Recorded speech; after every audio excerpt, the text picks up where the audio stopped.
Yo, welcome to the NS9 Postgame Show. I'm your host, Anthony DiNardo. With me, we have Neil. What are you laughing about, Neil? It sounds like you're shouting through a can like we're playing telephone. So, should I be quieter then? I think that's good. Okay.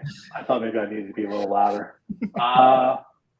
Yeah, I'm off to another excellent start. We had the live post-game show. We had a live podcast on Saturday. That didn't happen. And I don't know what's happening right now. So I'm using my AirPods. So if I sound a little off, that is why. But at the very least, we don't have to suffer with you talking about a Pirates loss. Yeah. We get to talk about a Pirates win. It's exciting. Yeah. They're saying they can't hear me. Oh my God.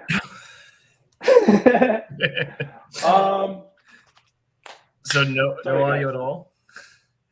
No, I have audio. I don't know. Maybe I need to be louder. But anyways, The Pirates won today. A huge win. The Pirates did win. 14-7, they eventually ended up the score being. It was 14-2. Jeez, we had to suffer. I updated the score, I think, 5 times in the night for this post-game show. You figure when you go to Bednar to get one out, you don't give up 4 more runs. But, yeah, not great. Not a great bullpen, but the first 8 innings were pretty great. Everything about them. So, yeah. We love to see it. Yeah. Let's talk about the game in its entirety. I guess, actually, before we do that, can we just talk about Brian Hayes? I think that's fair. I think that's a good place to start. It's he's on this incredible streak right now, 8-game hit streak, where he's batting, I think, .556, 6 extra base hits. Yeah. He has a 97 weighted runs created plus at this point in time, Neil. Like, he is basically a league average hitter in the totality of the season. Didn't he raise his OPS by over 100 points in 8 games in a week? A week, right? Yeah. It was. I mean, obviously, the last time he didn't have a hit, I swear, it was that post game when I think you guys were talking about, or maybe we just were texting it or tweeting or something, that he is on the verge of having an OPS in the 500s. Yep. And it was looking really, really dire. He just looked awful at the plate. It looked like he was giving up. His mentality looked shot. It really looked like he was toast. And then he changes his stance, and suddenly he is destroying the baseball. I would like to. I think it's only fair to say, because I would love to see him hit more home runs with how hard he hits the ball. But I can't complain. He's hitting 500 over the past week or so. And I think Doug put in the chat, is this sustainable? No. Am I going to enjoy it while it lasts? Yes. I'm going to enjoy this very much. Especially when he's on my fantasy team and he got me 5 hits today. Yeah. I'm enjoying it as well. Yeah. No one's going to hit 550 over the course of the season. But this is also a person who you felt had a lot of bad luck early in the season, and then he just looked awful at the plate. And now, hey, maybe some of the luck's coming in his favor while also looking good at the plate. And here's something, too. When you're comfortable and you have good luck in your favor and you start to get more confidence and comfortable, good things can happen. So, right, is this sustainable? No. But, God, I hate to go here again. But maybe this is the catalyst to get him going, and he sustained at least some success. This is This is Brian Hayes turnaround number 7, 8 at this point, something like that. Yeah, no, but I agree. And I remember like a criticism I kept hearing, and I think it was entirely fair, was that he just wouldn't make the necessary adjustments. Really, is that he was like just trying the same thing and just kept not working. And he's finally making adjustments, and you can really see the change. And I think this is fair. We've had this conversation 14 times. Yeah. So yeah, and he's enjoying a very nice hot streak. I would like to see it against teams that aren't as horribly pitching wise as the Mets and the Athletics, but it's something we've wanted to see for a very long time, and I'm very excited about it. And I'm going to choose to be happy about it instead of dooming for once in my life. Right. No, it's the perfect opportunity to say, I don't want to get suckered back in. You fooled me 13 other times. Not going to fool me again, right? But yeah, there is something to speak to it. So we talk about the toe tap, the batting stance. I think McHenry talked about it a little bit on the broadcast maybe a few days ago or something. But, with this fundamental change, there is now success partaking with it. So my eyes are open. Again, I'm not getting suckered in, but I'm watching. I'm seeing what's happening. I'm going to be a little more patient this time. But this is good. Yeah. And he's getting that sustained hard hit stuff that he's always had, but it's actually finding the air. It is actually finding gaps. It is not just really hard hit ground balls and then non-barreled line drives. Like he's barreling those balls now, and if he improves barrel accuracy even a little bit, it'll be something special. I'm surprised he only had 3 hard hit balls today. Yeah, agree. But he had 3 hard hit balls today. That's where we're at. Like, you're surprised. I don't know. I don't know, man. Sorry, I was surprised he only gaps. He's pulling the ball. There's a lot of good things you're seeing right now. I want to see it more than 8 games, obviously, that's mentioned. But it's 5 hits. He had 5 hits today. Yeah. And I understand what you're saying about the Mets, but it is the New York Mets that came in today. You're kind of unsure what's going to happen, which Pirate team is going to show up, and he goes off and has 5 hits, raises his batting average, everything. His OPS is now a 730 or above 730, I think, at this point. So this, okay, got to give him his props right now. He's looked fantastic this stretch, but yes, I still say wait and see, but make sure you're watching right now. Yeah.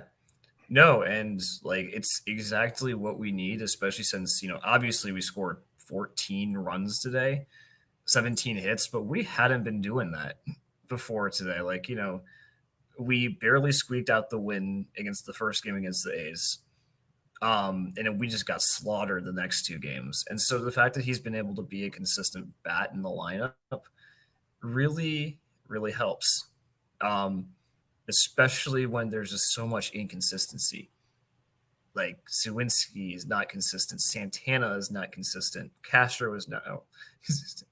And so, yeah, it's a pleasure to watch. And, if we can get 2020 Hayes back, this is a scary player who probably can win an MVP if he's 2020 Hayes. But again, I think we'll all settle for 100 WRC plus Hayes. I think if he just stays here for the rest of the year, we'll be okay. I'm with you there. I don't need 2020 Hayes. That is an MVP exactly. player, especially with his defense. I will gladly settle for league average Hayes, as you mentioned. But yeah, I'm with it. So let's move on from Hayes, even though, again, I want to talk to him forever. Also in today's game, Jack Sawinski, home run, 3 hits, 2 off of a lefty. I mean, I'll say this. First off, we'll have to talk to him. When Hedges got the double, I was like, okay, this means something. But then when Sawinski had 2 hits off a lefty today, that's when I knew this game was going to get blown out. Yeah. I mean, garbage time Barry Bonds shows up again. Because right. I don't think Jack got any of his. God bless Jack. He had a good game. I don't want to take away from him, but I don't think he got a single big hit until the game was already blown open. Like, I think his double off the lefty, what was his name? Yeah, Muckenhern, yeah, the out of the park generated player. He he was already up. We were already up 4 runs, and so I think there is a valid criticism to be made that like he just does not come through when the Pirates like necessarily need him to. But he was really good today, and that home run was pretty awesome. And again, 2 hits off a lefty. He never does that. right. Now, again, Jim says here, yeah. Mets have a $400 million payroll and a 42 state mucking her. But right. Yeah, like right. The second hit was the double, like you mentioned. And at that point, yes, it was out of hand. And I even joked about it too. I was like, Jack Sawinski raising his WAR in a blowout on par. And that's kind of what it is. Like his come in bunches, and it's like the Colorado series, right? Every game was like blown out, and he just erupted. Like he squeezes all his WAR in these bad. And I don't want to it's a good game. I don't want to harp on this and such, but like it is kind of fitting, and that's kind of the reason why there's this controversy around Jack Sawinski. And like, is he a good player or not? Like, yes, does he lead the offense in WAR? Sure, but like he does all of his damage in like these situations. So do you really value WAR in that sense, like with Jack? And like this night was a perfect example of that. Like, sure, he had 3 hits in a game where if he didn't have any hits, the same outcome would have came about. So maybe have those 3 hits when they need them instead. Yeah. Well, I think Jack Sawinski is kind of like the example of like how like the eye tests and the stats don't always line up. Because when you think of a guy with an 863 OPS, you don't think of Jack Sawinski at all. Like it doesn't come to mind. Like an 863 OPS is like a superstar. And he is really, really good at getting stats and not necessarily clutch times. But I will say, and I think I said this before, like he still is very valuable to the roster. If you are able to get an actual center fielder on this team and stick him in right field, I think that's a plus glove there. And yeah, like you can even walk into games like this and maybe eventually, he'll start contributing when stuff is on the line. But I mean, you can 863 OPS plays. And he had a really, really good game tonight, even when they tried to match him up. So he deserves a little round of applause. Yeah, for sure. But 17 hits in total for the Pirates. 17 hits. By the way, 17 hits for the Pirates. Yes, that is accurate. Yes, that's 1 game. It was not a triple header today. 14 runs, like you mentioned, 4 walks, and just 4 strikeouts. Yeah. Great game for the offense. Yeah, and it certainly helps that you're facing Tyler McGill and Zach Muckenhern. But yeah, considering we were facing Harry Hogan on Wednesday and did nothing against him, this is a nice change of pace, And it came. We did not get a single RBI from the first 3 batters in our lineup. And we scored 14 runs, which is crazy to me. Because I don't think any of those guys really had a bad game either. I thought Reynolds got on twice. Marcano had a double. McCutchen got on base twice, scored 2 runs. Like, it's not like they had a bad game either. No. But the bottom of the order just kind of popped off. Right. And with that said, to go to Kutch, he's going to be a big story for one of us on these post games. The next time he gets a hit, 1,999 hits for Kutch today. Yeah. He wasn't able to get to 2,000 again. It's kind of funny. He did this last week. He was 3 away, and we were coming into, the weekend. I was going, we're all going to be at the game on Saturday. I was also going to be there on Monday, then on there on Wednesday. And I was like, which game is he going to do it in? It's probably going to be Sunday or Tuesday. I'm not there. And he got 1 hit the entire time, albeit he had a 444 on base percentage. He walked like 15 times. Right. So today he does get another hit and a walk, fittingly. But yes, 1 hit away for Andrew McCutchen. So I can't wait. I can't wait for this. Yeah, Francisco Lindor is now my least favorite player, so I can't talk about Kutch's 2000th hit on the post game because I won't be on tomorrow, and that pisses me off. But it's okay. Right. Yeah, and again, McCutcheon just continues to be a steady bat. I mean, like his eye has been something else this year. Like we talk about like Sawinski and Joe, but McCutcheon I think is the most efficient with his eye to the point where like it's so commonplace to see him walk, and I don't remember him ever walking this much when he was here before. Like when he Prime McCutcheon did not walk this much, and it's really fun actually. And the bat flip is amazing. I love the Yes, bat flip on the walk. yes. But I just want to say, you know what, this is a good point just to kind of bring this and tie it together. You talked about how good he's looked and such. Like the whole, like, when we talk about Jack Sawinski, right? His 863 OPS. Andrew McCutcheon, 813. Brian Reynolds, 813. Yeah. And like when we talk about WAR and all this and such, honestly, like to me, Andrew McCutcheon's been the most steady, the most consistent, and the best hitter on this team. Yeah. It's not Sawinski, where if you look just at OPS, you think, well, this is a no-brainer. It's Jack Sawinski. He's got like a 50-point higher OPS than him. Yeah. You know, like that's exactly what you're talking about. Andrew McCutcheon, like I understand he hasn't been hitting per se over like the past week, but like that's his biggest struggle. But he's still getting on base with this elite ass clip. But yeah, like Andrew McCutcheon has been like to me the most steady part of this lineup. Yeah. And I mean, he's still hitting the ball hard. So it's not like even when he's making contact, it's bad contact. I mean, maybe he hits the ball on the ground a little too much for my liking. But yeah, no, he has been the best hitter. And when the signing came in, I never would have expected that he would be the best hitter on our team by June. And I know it feels weird to say that about Andrew McCutcheon, but I love it and I deserve it. I love it. I guess other things of note, Carlos Santana, 2 hits, home run as well. Yeah. Meaningless home run, but it was nice to see him hit one out the park for once finally. I was about to tell how tired I am of Carlos Santana. I'm still kind of tired of him. I really don't like that he's hitting cleanup. I think we have so many better batters there. But yeah, no, I really hope this is him getting back on track. Because if he's going to be batting cleanup all year, he needs to hit, especially as a first baseman. And a sub 700 OPS for a first baseman is bad. It is. But what I want to do is give him a little bit of an excuse. He shouldn't be playing this much. Like, he just shouldn't be. And, like, by design, he should have been either. Like, choice injuries, that's part of it. But the fact that Kutch isn't playing the field either means Connor Joe's playing the field a lot, which means the DH is in Kutch. You know, there's not a whole lot of flexibility to give him days off. I know they try here and there, but, like, he shouldn't be playing this much. To me, like, he's just overexposed, overused.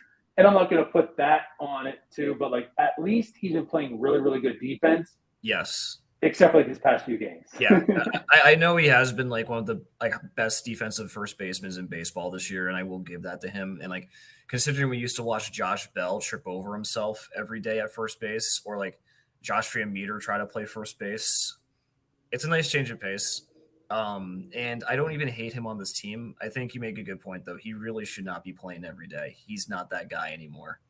And he is the and I don't want him off the team. Like, I think he's very important for like the clubhouse culture and everything. And like, he's a leader, but yeah, at the very least, if he plays every day, move him out of the cleanup spot. You know, I almost would rather have Jack Sawinski there. Well, like Jack or Rudy, depending on who. Yeah, exactly. Someone who's up there. That's fair. I just say there's not a whole lot of options, and that's the one thing. We're kind of back in that situation. I'm not saying full-blown 2020, 2021, but, like, you can argue lineup spots, but, like, the grand scheme of things, there's just not a whole lot of depth. There's not a whole lot of real options anyway. So I'm not going to harp too much on him batting cleanup. I agree with your point, but there's, like, only one other person that could probably do it. That's fair. I guess, I don't know. I think we sacrificed a lot of runs at the top of the lineup because Santana's been kind of a drain there for the past month offensively. It's like Kutch will get on, Marcano will get on, and then we get a double play by Santana. Fair. And a big one in the Oakland A's game too. Yeah. With the base, well, he came with the bases loaded twice in that second game and did absolutely nothing with it when we could have gotten back. And so, yeah, I mean, Cash, is it too early to say that Hayes can slide in there at the four spot? Or are we just keeping Hayes? Are we just keeping Hayes where he is to keep him comfortable? It's back up a bit, buddy. Let's just enjoy this one right now for a bit before we start talking about Hayes in the cleanup spot. Sorry, G1 Bay for cleanup hitter. He'll be a cleanup bunter. Scored 2 runs on a bunt. Oh, that was insane.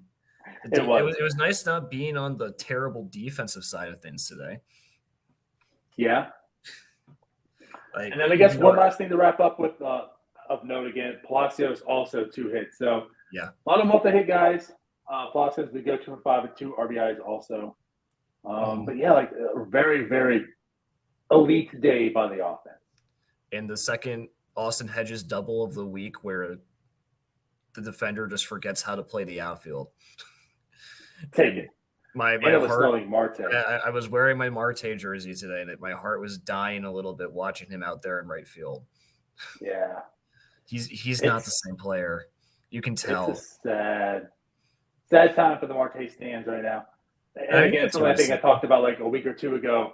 Mm-hmm. Like, who would have thought in the year 2023 it was Kutch who, like, sustained his athleticism, and it's Marte having a huge drop-off. Mm-hmm. And I mean, Marte's had a really good year. He was really good last year, too.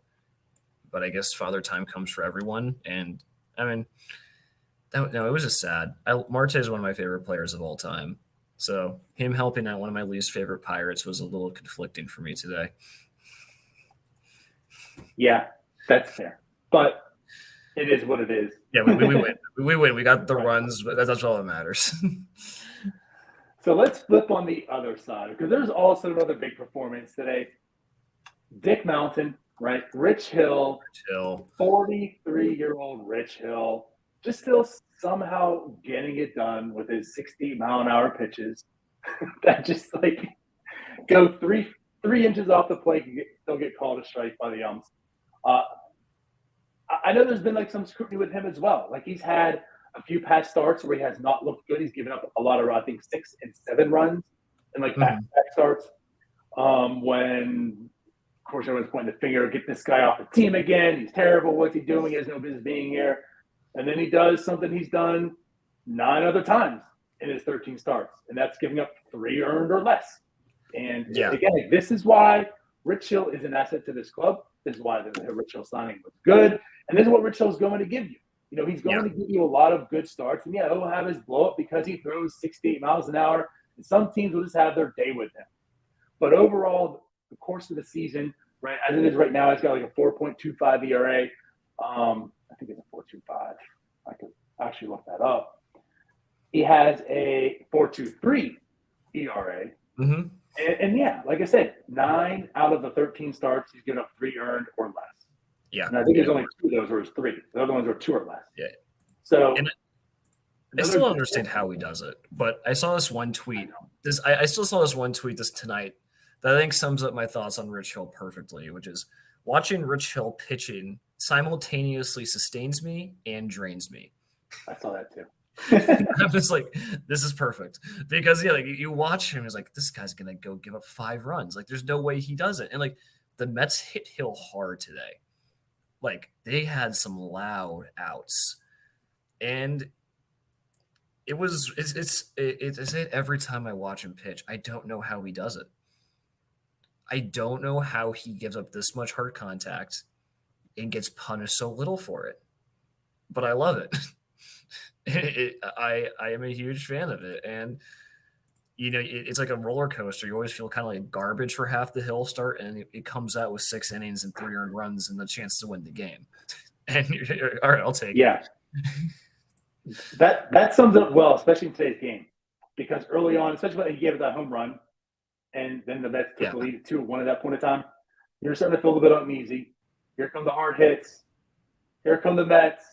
And, of course, the Pirates poured on the end of that, and Rich Hill just got his zone. But, I mean, the different arm slots, the different speeds, just I don't know. I mean, that curveball, again, it's lethal, but he gets a ton of calls by the umps. And it just is what it is. And that's the thing. Like, I know Pirate fans love to complain about the umps when it's against them, but, like, to be honest, Rich Hill steals a lot of strikes. He does. And I don't know if it's just his placements or if it's Jason DeLay's excellent catching skills or whatever. But yeah, he steals strikes, and his K rates are up from this year a little bit. It's like at age 43, he is striking out more people than he was last year.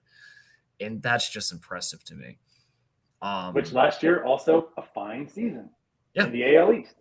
Yeah, a 2 more pitcher in the AL East, especially since the Red Sox need pitching. Like, it's a really valuable asset, and it's like when you talk about going down the stretch and whether or not this division's in reach or so on and so forth. Like, I know Rich Hill was brought in to be traded. Like, I remember there was this Mackey tweet talking about how like him, Choi, and Velasquez were all brought in to be traded. Essentially, you can't trade him at this point. If the Pirates are still hovering around here, he has to stay. An innings eater like him is way too valuable. Remember last year when people were upset about the trade? Yeah. Because there'd be no pitching depth and who are you going to have here? I feel this year might be even worse than that. Like, I think you hold on to a true sentiment where I'm not even talking if the Pirates are in it. I don't know if they actually can trade Rich Hill because what's on this team right with Vince Velasquez, also I guess of note, we can mention Vince Velasquez out for the year now. Brubaker already out for the year. Burrow's out for the year. The depth is here. At this point in time, there's not a whole lot of prospects knocking on the door either. Quinn Priester's giving a mixed ball of bags at this point in time. He is depth, but you probably don't want him to go into the rotation at this point in time. After that, what do you got? I think it's Osvaldo Bido is the next guy up, which correct isn't great. Or Caleb Smith. Yeah. Or like this is what we're talking about. So like one more injury to this rotation, and now that's it. Yeah. So if you're trading Rich Hill, that's it. So I think like they're in a harder situation this year than I think they even were last year when they're talking about trades. So I just want to point that up as notes. I think this year you're right. I don't know if they actually even can trade Rich Hill, or they better get a pitcher in return, just someone to throw some innings. Yeah, and like someone like an Oviedo. Now I don't know how, because Rich Hill's not pitching like 2022 Quintana was. Like 22 Quintana was pitching out of his mind. And so you're probably not getting a return like the Quintana trade. Like, even if you're kind of in the view that I have that Malcolm Nunez is a nobody and Oviedo is a long-term bullpen beast, like that's better than what you're usually going to get for a rental. Like, usually these pitching rentals go for some semi-promising guy in AA. That's probably what you're getting for Rich Hill, unless someone gets really desperate. And especially if you're there around a division lead, you can't throw a white flag like that unless you're really confident that Quinn Priester can come in immediately and be that guy. And I don't think he will be able to. At least not right away. At this point. Right. At this point, no. So I think that's just more incentive to push on the accelerator. Don't get yourself into that position and stay hovering around first place. So you're looking to trade to acquire pitchers. Yes. We should be buyers. But that's a discussion for another time. Here for Bieber. We really trust in terrible accounts with no sources on Twitter now. I'm not. But I would. Come on, Graves. I would definitely look into doing that. Yeah, I mean, but I'm not trusting that as a source. No, nor am I trusting the source on the 10-year deal for O'Neill Cruz is on the verge of happening either, or any other accounts you see that have 900 follows. and Judson's probably interacting with them. That's a dead giveaway. Shout out to Judson. Love you. But yeah, if he's interacting with them, it's probably not a good sign. Yeah, no, that's a good rule of thumb. Right. I guess the one thing we have left to talk about is the bullpen. Yeah. Yeah. It's kind of awful. Let's just do this. Zastryzny, whatever, the blowout. Yeah. He stinks. We know he stinks. The blowout, yes. Whatever. Yeah. You're bringing David Bednar with 1 out in an 11-run lead. Can we talk about that part? He is a mental midget when it is not a save situation. I don't have the numbers. I don't. But I don't think he's ever had a good outing when it's not a save situation. It certainly doesn't feel like it. I agree. Also, a lot of closers are that way. Whatever. Yeah. Am I concerned about that? No, and I'm not going there. I think I'm going towards the decision. Like, I know they talked about he needed some work. He hasn't pitched. Okay, and I guess it's just an innings or an out that she needed. But I don't know. I don't know. I think that was a questionable decision. I get it, and it worked out fine. But and it still worked out. I mean, again, you should not blow an 11-run lead with 1 out. It was coming close to that. Like, you started to get nervous. But I don't know. It was like now great. He threw how many pitches tonight? And just trying to get some 20. Work. It was 20 exactly. 20 pitches. Yeah, so 20. He's unavailable tomorrow. You can't pitch. That's where I'm at. And so I'd have to go back. When was the last time he pitched? Friday. It was the 4th. When was the 4th? So if it's been a week, Sunday. I get it. Like if it has been a week, like you got to get them out there throwing pitches. I get it. I probably just would have pulled him by the time he got to like 12 pitches or something. If you could, like I think he faced 3 batters by that point. Like you just get him out of there. You let him come in the next day. But to be fair, he did get the 3rd out. Keaton Smith and Jigba just decided to not field the 3rd out. Yeah, I know. It was just, I don't know. Again, I get, oh God, I'm going to say something that Jim and Tyler are going to get on me right now for. I get both sides, right? No, I understand like he does need some work, but it backfired. And like I said, I guess, as Sum and Substance says, no, it did not work out. Like I say it worked out to the degree that the Pirates still won, right? Like they didn't blow the game. But, right, like he ended up throwing 20 pitches now. And in the blowout, you used him, and there's 2 more games, and you might need him for those 2 games, and now he's maybe not available. That's where this is questionable. Yeah, no, and I get it. Like, it's not you don't want to bring in your closer when you're up by 9 runs, was it? 9 runs? 11 runs? Something like that. Like, when you're up by that 11. Much. Yeah, 11 runs. You don't want to go to your closer. Like, I would have thrown in whatever garbage. I probably would have gone to Perdomo or something like that. But, like, I'm sure there was a reason for it. I bet if I actually bothered to listen to the boring press game conferences afterward, he would explain it. But, yeah, it's whatever. We won. As Nicholas McKee says, we needed De Jong today. Yeah. Chase got DFA'd. I can't wait for no one to claim him again, and he's back up on August. Right. Let's move past that. But anyway, yeah, so the Bednar situation, kind of questionable. We discussed that. But, again, let's back up off of it. It was a great day. The Pirates played very well. Yes. Offense came out. This June, I understand it was only 1 out of 3 against Oakland.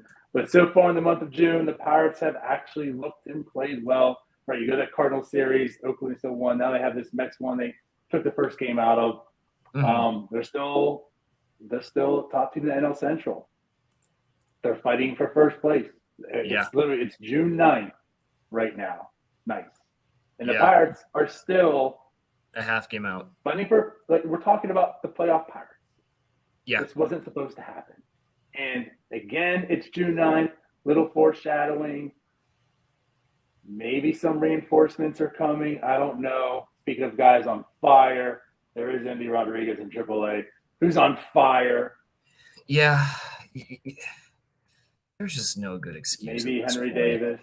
If Ellie is up, if the Reds are calling up their guys, I think the Super 2 is past. You gotta start getting to move on. But I will be in a good mood tonight. Let's end it there then. The good news, Neil. And good news, DiNardo. Cheer for the A's. They're up 3 on the Brewers right now. 5-2. Yeah, the A's are hot. That's all.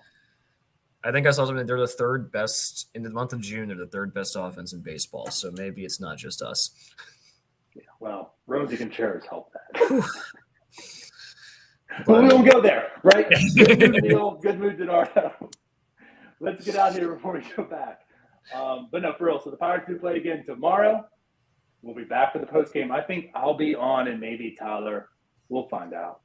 But hopefully, with that, yes, Kenny says, maybe I won't be on tomorrow. Hopefully, I'll be on tomorrow with a working mic. Let it be known that DiNardo's setup is about $1,000 more expensive than mine, and this is what happens.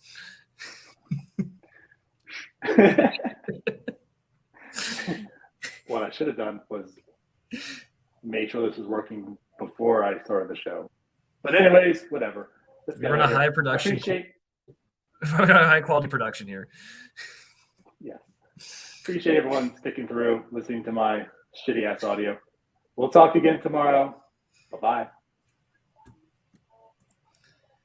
Hey, you all. Thank you for watching. I know we try to provide the most entertaining content that we can, and we'd love to spread it to as many people as possible. So I know it doesn't seem like a lot, but if you could take the 5 seconds to like this video and subscribe to the page, it helps out so much more than you know. Thank you, and let's go Bucks.